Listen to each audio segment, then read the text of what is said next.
Colorado Territory, 1875. The mountain winds carried the promise of an early winter as the last golden leaves clung desperately to the aspens surrounding Silverton. For 25-year-old Wyatt Byrne, the frontier had always been a place where a man survived by keeping to himself and trusting no one. The war had taught him that, along with the bitter lesson that attachments were dangerous things that only led to heartache when they were inevitably torn away. Wyatt adjusted his weathered Stetson as he guided his chestnut quarter horse down the main street. 5 years of working cattle had hardened him in all the ways that mattered. His lean frame and sun-bronzed skin spoke of long days in the saddle, while the careful way his blue eyes scanned the boardwalks revealed the vigilance that had kept him alive. Not yet 30, but with enough scars, both visible and hidden, to age a man twice over.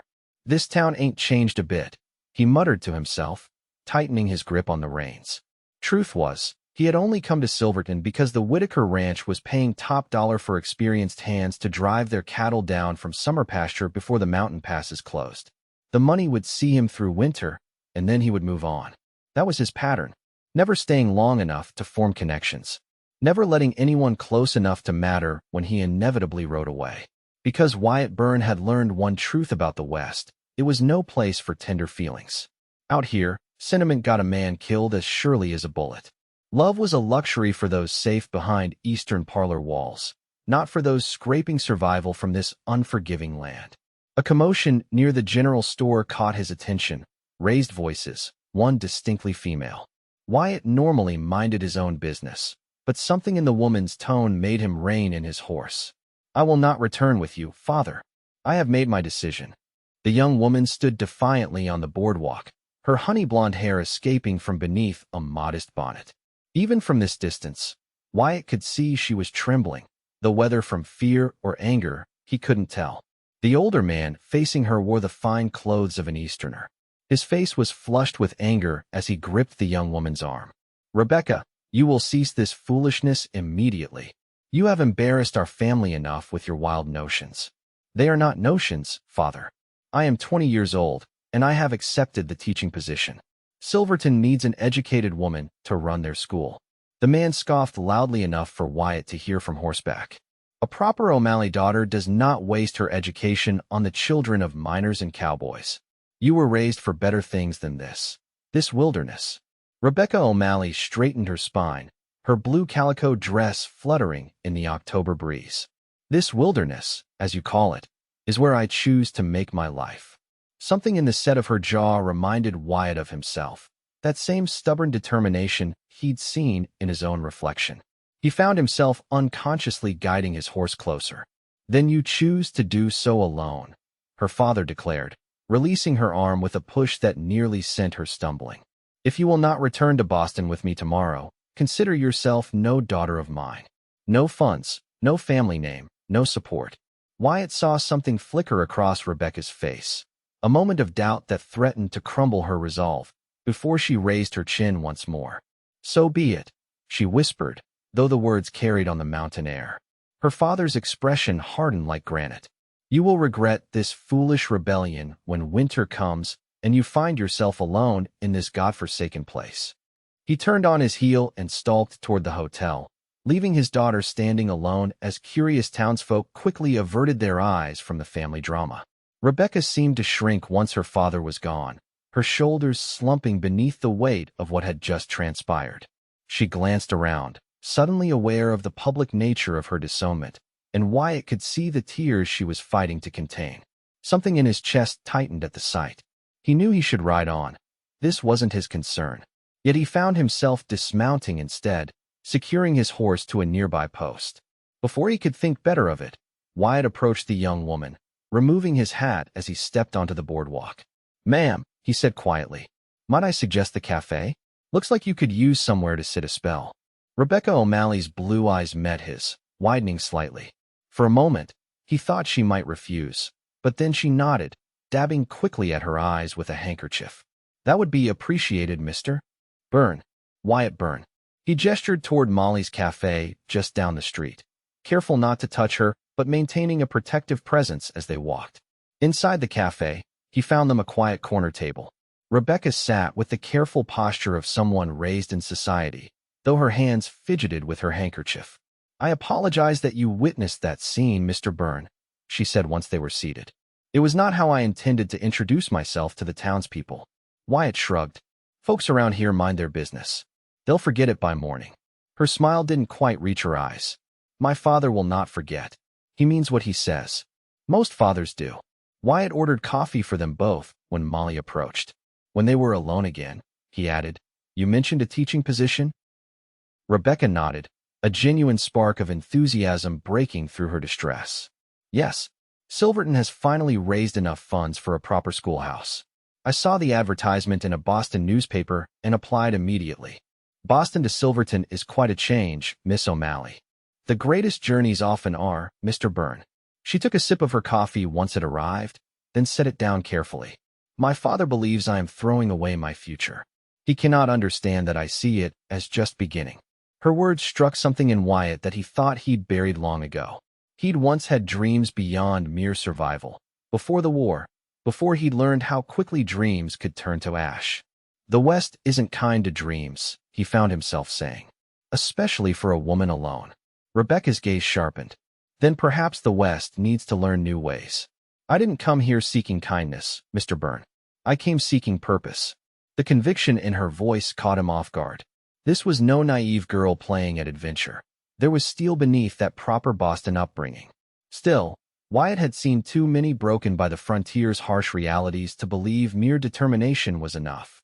"Winter comes hard in these mountains," he warned. "And frontier towns can be lonely places." A shadow passed over her face. "Loneliness can find you anywhere, Mr. Byrne, even in a crowded Boston drawing room."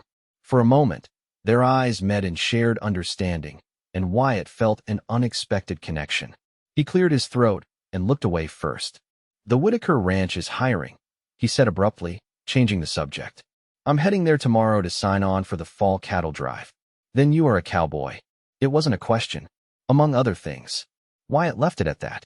His past wasn't something he shared, especially not with school teachers from Boston. "The schoolhouse, is it ready?" Rebecca's expression brightened again. "Nearly.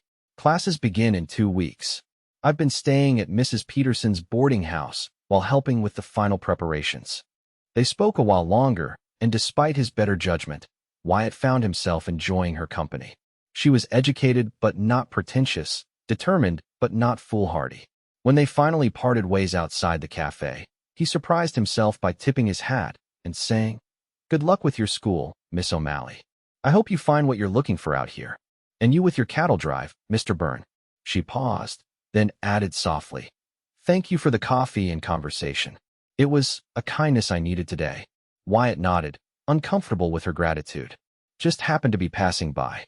As he mounted his horse and rode toward the edge of town where he'd made camp, Wyatt tried to forget the schoolteacher with honey-blonde hair and eyes that had seen their own share of loneliness. Their paths had crossed briefly and would now diverge. Him to the isolation of the trail, her to her new beginning. That's how it was supposed to be.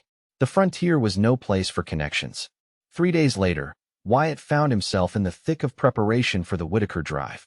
50 cowboys had gathered to move nearly 2,000 head of cattle down from the high country before the first major snowfall. The work was what Wyatt knew best: hard, dangerous, and blessedly mindless enough to drive thoughts of Boston schoolteachers from his mind. Until Frank Whitaker himself rode up to the bunkhouse one evening as the men were finishing supper. "Need 2 volunteers to ride into town tomorrow," the rancher announced. "Taking supplies to the new schoolhouse. The teacher's a city girl, needs help setting up before winter sets in." Wyatt kept his head down, spooning the last of his beans as the other hands grumbled about wasting time on schoolmarm errands.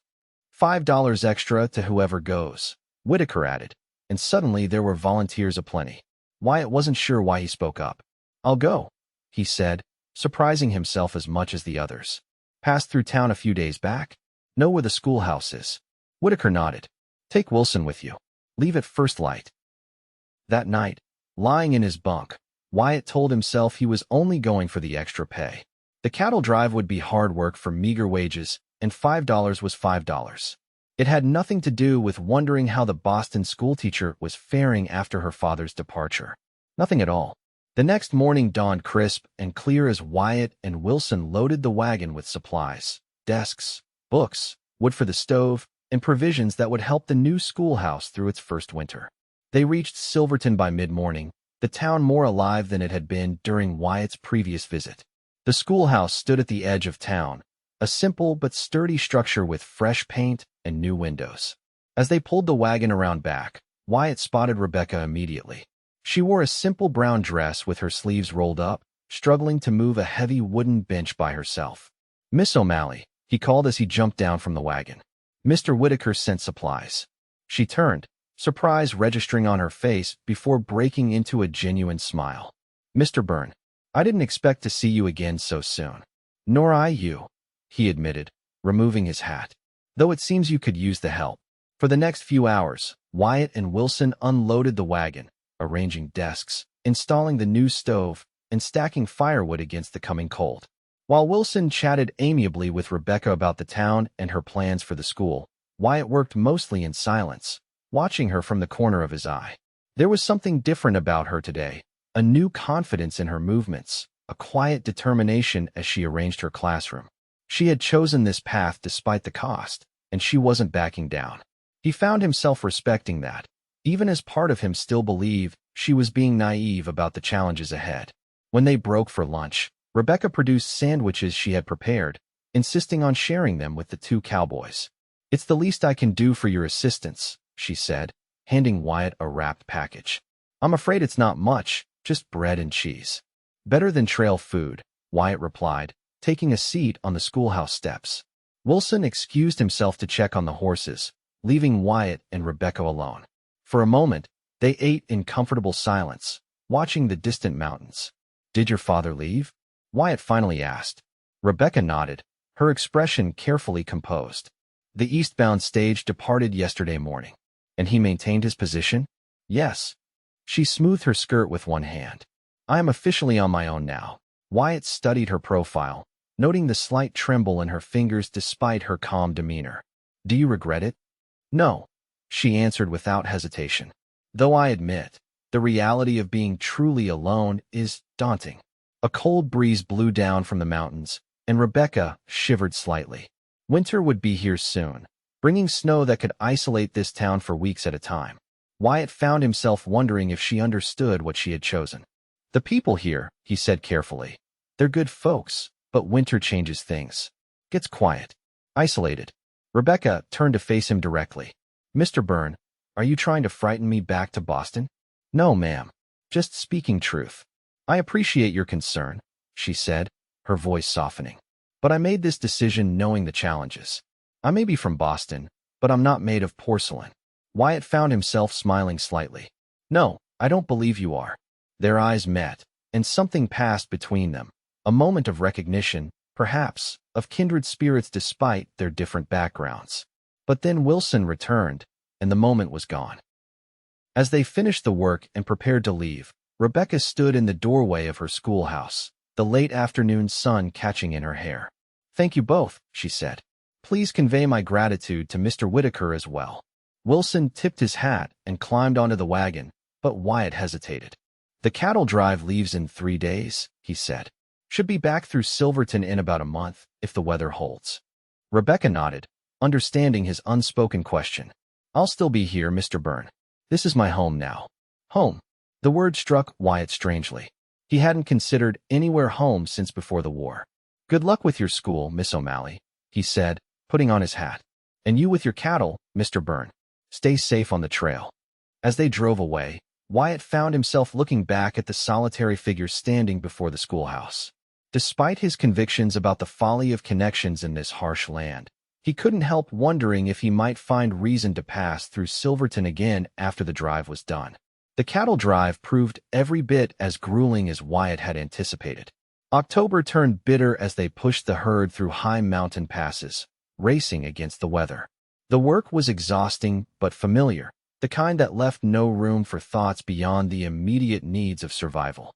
Yet in the quiet moments around campfires, Wyatt found his mind drifting back to Silverton and the schoolteacher who had defied her family to build a life on the frontier. He told himself it was merely curiosity about how she was faring, nothing more. 2 weeks into the drive, disaster struck. A sudden snowstorm blew in from the north, earlier than anyone had expected.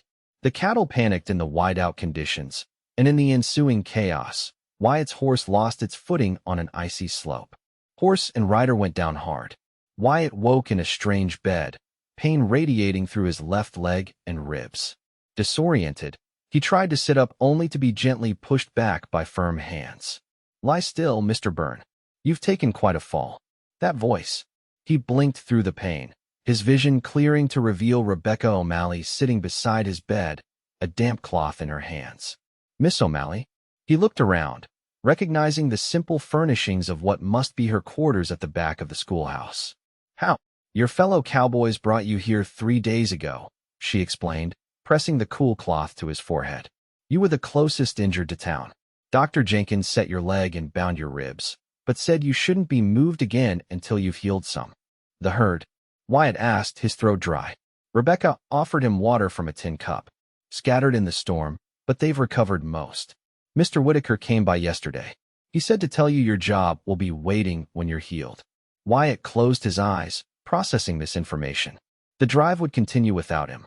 His winter wages would be significantly reduced, and he was now laid up in the schoolteacher's quarters, dependent on her care. "I'm sorry to impose," he said stiffly.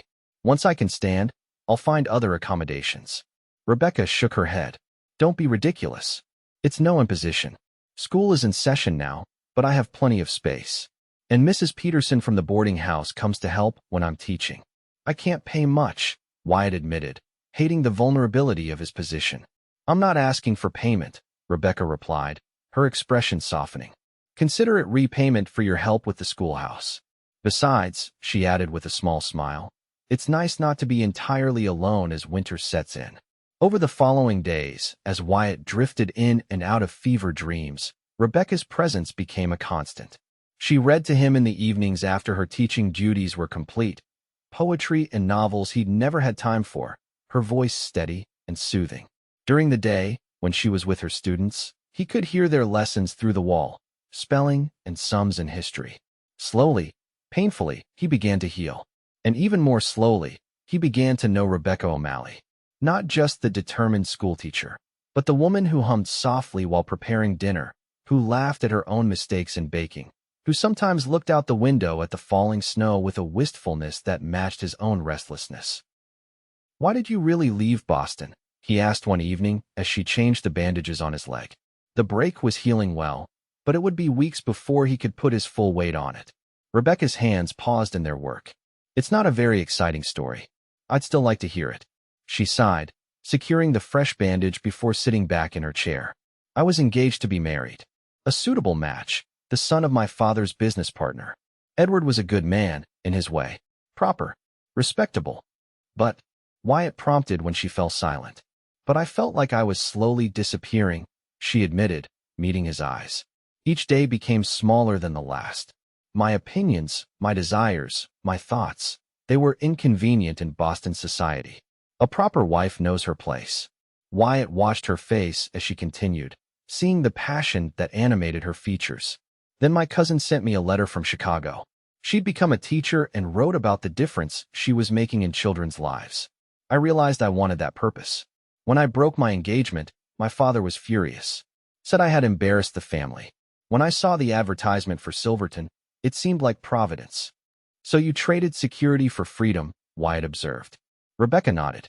"My father believed I would fail, that the hardships would send me crawling back to Boston, ready to accept whatever marriage he arranged. I intend to prove him wrong." "And have you?" Wyatt asked softly. "Found what you were looking for?" Her eyes met his, steady and clear. "I'm beginning to." Something shifted between them in that moment, an acknowledgement of mutual understanding that went beyond words. Wyatt found himself sharing pieces of his own past in return, his Texas childhood, the war that had taken his brothers, the years of drifting afterward. "I decided it was safer not to care too deeply about anything or anyone," he admitted. "Out here, loss is always just around the corner." Rebecca considered this. "That seems a lonely way to survive." "It's worked so far." "Surviving isn't the same as living, Wyatt." It was the first time she had used his given name, and the sound of it in her voice stirred something he'd thought long dormant.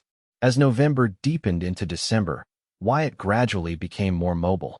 He fashioned a crutch from a sturdy branch and began helping around the schoolhouse, stoking the fire before students arrived, repairing benches, and even assisting the older children with their reading when Rebecca was busy with the younger ones. The townsfolk began to accept his presence, nodding greetings when they came to collect their children. Some even brought food or firewood, ostensibly for the school, but with knowing glances between Rebecca and Wyatt that he pretended not to notice. He told himself he would leave once his leg was fully healed, return to the Whitaker Ranch, or move on to the next job, as he always had. Yet with each passing day, that conviction weakened. He found himself looking forward to the evenings by the fire, to Rebecca's stories of her students' progress, to the quiet companionship they had developed. One night, as a blizzard raged outside, Rebecca sat mending one of his shirts while Wyatt whittled a small wooden horse for one of her younger students.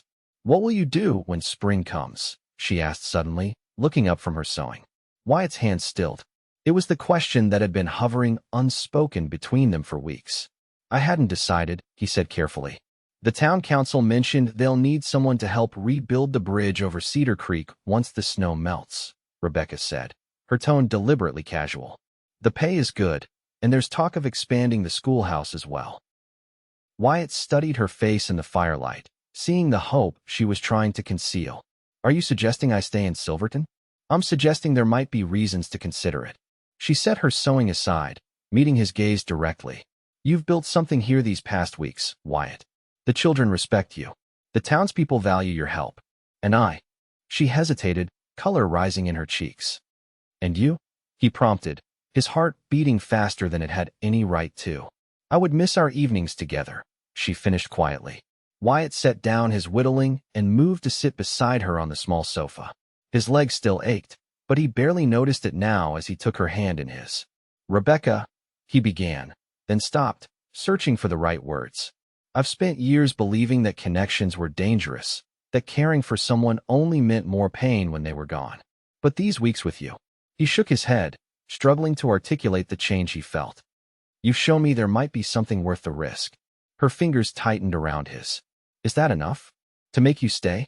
"I don't know," he answered honestly. "The thought of settling in one place still feels foreign. But the thought of riding away from you feels wrong in a way I can't explain." Rebecca's free hand came up to touch his face, her palm warm against his cheek. "Then perhaps you don't need to decide everything tonight." Wyatt covered her hand with his own. "No, but there is one thing I am certain of." Slowly, giving her every chance to pull away, he leaned forward and pressed his lips to hers. The kiss was gentle, questioning, and when Rebecca responded with equal tenderness, Wyatt felt something break loose inside him. A wall he'd built so carefully crumbling under the weight of feelings he could no longer deny. When they parted, Rebecca's eyes remained closed for a moment longer, her expression one of wonder. When she looked at him again, there was a certainty in her gaze that steadied him. "Whatever you decide," she whispered, "know that you have given me something my father never understood I needed, the freedom to choose my own path. And I choose this. Here. Now." Wyatt gathered her close, breathing in the scent of her hair as the blizzard howled outside. For the first time in years, he felt something like peace. Christmas approached, bringing with it a festive spirit that even the deepening snow couldn't dampen. The schoolhouse became the center of preparations for the town celebration, with Rebecca organizing the children's pageant while Wyatt, now moving with only a slight limp, helped decorate the modest building. On the afternoon before the Christmas Eve gathering, Wyatt was hanging evergreen boughs when a commotion outside drew his attention. A stagecoach had pulled into town, unusual given the recent weather. As he watched from the schoolhouse door, a familiar figure descended from the coach. Rebecca's father. Wyatt's hand tightened on the doorframe as he watched Mr. O'Malley speak briefly with the stagecoach driver before turning toward the schoolhouse. Rebecca was inside, helping her students rehearse their parts for the pageant, unaware of her father's arrival. Without thinking, Wyatt stepped outside, closing the door behind him. He met O'Malley halfway down the path, standing firmly despite the twinge in his healing leg. "Mr. O'Malley," he greeted the older man, extending his hand. "Wyatt Byrne." O'Malley regarded him with surprise, then suspicion, but took his hand briefly. "I'm here to see my daughter." "I gathered as much." Wyatt stood his ground. She's teaching at the moment. And you are? What exactly? The school custodian. There was no mistaking the dismissive tone. A friend, Wyatt replied evenly. One who's concerned about Rebecca's well-being. O'Malley's eyes narrowed. My daughter's well-being is precisely why I'm here. Winter has clearly set in, and Boston society is far more suitable for a young woman than this wilderness. He gestured disparagingly at the town. With all due respect, sir, Rebecca seems to disagree. Wyatt kept his voice calm, though anger simmered beneath his words. She's built something meaningful here. The children adore her. The town respects her. What would a cowboy know about what's best for my daughter? O'Malley challenged, stepping closer. Step aside, young man. I've come to bring Rebecca home where she belongs. Before Wyatt could respond, the schoolhouse door opened behind him, and Rebecca appeared, drawn by the raised voices. Father. Her voice held surprise, but not joy. What are you doing here? O'Malley's expression softened slightly at the sight of his daughter. Rebecca, you look well, despite these rustic accommodations. I am well, she confirmed, moving to stand beside Wyatt. Her hand found his, fingers intertwining in a gesture that wasn't lost on her father. But you still haven't answered my question. I've come to bring you home for Christmas, O'Malley announced. Your mother misses you terribly. The house is not the same without you. Wyatt felt Rebecca stiffen beside him, but remained silent, allowing her to respond. You made your position quite clear when you left, father, she said quietly. You disowned me, said I was no daughter of yours. O'Malley had the grace to look uncomfortable. Words spoken in anger, nothing more. You know how I can be. He glanced at their joined hands with evident disapproval. I see you found companionship in my absence. I've found far more than that, Rebecca replied, her voice gaining strength. I found purpose, respect, a community that values education and hard work. And him. O'Malley nodded toward Wyatt. Rebecca's grip tightened. Wyatt has shown me kindness without condition and support without demands. Something I find refreshingly different from Boston society. The older man's expression hardened. So you reject your family for a penniless cowboy? I reject your attempt to control my life, Rebecca corrected. And Wyatt is a good deal more than just a cowboy. Wyatt cleared his throat. Sir, if I may, you may not. O'Malley cut him off. Rebecca, this is absurd. You cannot mean to spend your life in this godforsaken town, teaching minors children and keeping company with drifters. The word struck Wyatt like a physical blow. Drifter. It was what he had been, moving from place to place, never allowing roots to form. The very quality that made him unsuitable in O'Malley's eyes was the one he himself had been questioning these past weeks. Father, Rebecca's voice had gone cold. You will not speak of Wyatt that way. He has shown me what it means to be valued for who I am, not what society expects me to be. And when he moves on, as men like him inevitably do, O'Malley challenged. What then, Rebecca? The question hung in the air between them, the very fear that had kept Wyatt awake at night. He had never promised Rebecca he would stay, had never committed to putting down roots in Silverton or anywhere else. The habits of years didn't disappear in a few short weeks. Rebecca turned to look at him, her eyes searching his face. Wyatt isn't going anywhere, she said softly, though Wyatt heard the question beneath her certainty. In that moment, faced with the stark choice between his ingrained caution and the woman who had brought light back into his life, Wyatt made his decision. No, I'm not, he affirmed, meeting her gaze before turning to her father. Mr. O'Malley, I understand your concern for your daughter. Any father would worry. But Rebecca has built a life here that matters, to her students, to this town, and to me. He took a deep breath before continuing. I don't have much to offer by Boston standards. No fortune or fancy name. But I do have two hands that work hard, a mind that values what your daughter has achieved, and a heart that. He paused, realizing he was about to say words he hadn't even said to Rebecca yet. A heart that finds its home wherever she is. Rebecca's eyes widened, her free hand coming up to cover her mouth as tears gathered. O'Malley looked between them, his expression unreadable. You presume a great deal, Mr. Byrne. Not presumption, sir. Hope. Wyatt stood a little straighter. Rebecca deserves the chance to choose her own path. If that path includes me, I'll spend my life making sure she never regrets that choice. A long moment of silence stretched between the three of them, broken only by the sound of children's voices from inside the schoolhouse. Finally, O'Malley sighed, his shoulders slumping slightly. "You're as stubborn as your mother," he said to Rebecca, his tone softening. "She said you wouldn't come back." "Mother knew?" Rebecca asked, surprised. "She's the one who insisted I come," O'Malley admitted. "Said if I didn't attempt reconciliation, I'd regret it for the rest of my life." He shook his head. "I didn't expect to find you attached." Rebecca looked up at Wyatt, then back to her father. "It wasn't planned." "These things rarely are," O'Malley conceded. He studied Wyatt with new consideration. "Do you love my daughter, Mr. Byrne?" Wyatt didn't hesitate. "Yes, sir. More than I thought possible." "And you intend to stay in Silverton? Build a life here?" "I do." The certainty in his own voice surprised him, but he knew it was true. The restlessness that had driven him for years had been replaced by something stronger, a desire to build rather than escape. O'Malley nodded slowly. "Rebecca has always had excellent judgment of character, even as a child." He sighed deeply. "I cannot pretend to understand the appeal of this frontier existence. But I can see that you've made your choice." "I have," Rebecca confirmed. "But that doesn't mean I stopped being your daughter." Something in O'Malley's stern demeanor cracked at her words. "No, I suppose it doesn't." He hesitated, then added gruffly, "Your mother sent Christmas gifts. They're in my luggage at the hotel." Rebecca smiled, the first genuine smile since her father's arrival. "Will you stay for the Christmas pageant tomorrow?" "My students have been practicing for weeks." O'Malley looked uncertain, but nodded. "I suppose my return ticket could wait a day or two." As Rebecca led her father inside to meet her students, Wyatt remained on the path for a moment, processing what had just happened. He had declared his intentions, not just to Rebecca and her father, but to himself. The commitment should have terrified him, yet instead, he felt an unfamiliar sense of peace.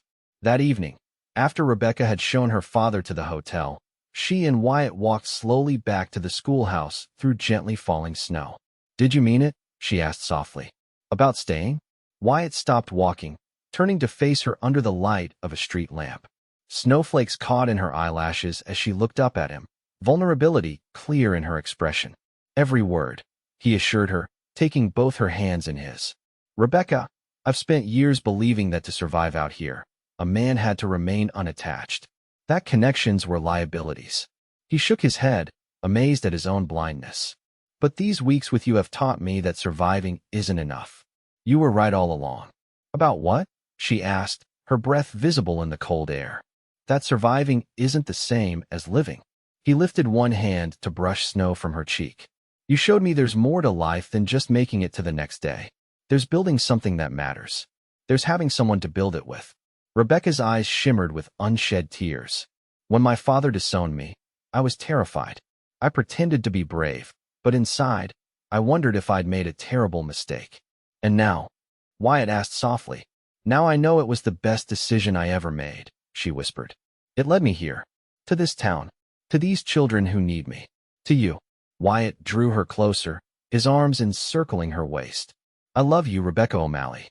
I should have said it sooner." She smiled up at him, her face illuminated by starlight and snow. "I love you too, Wyatt Byrne.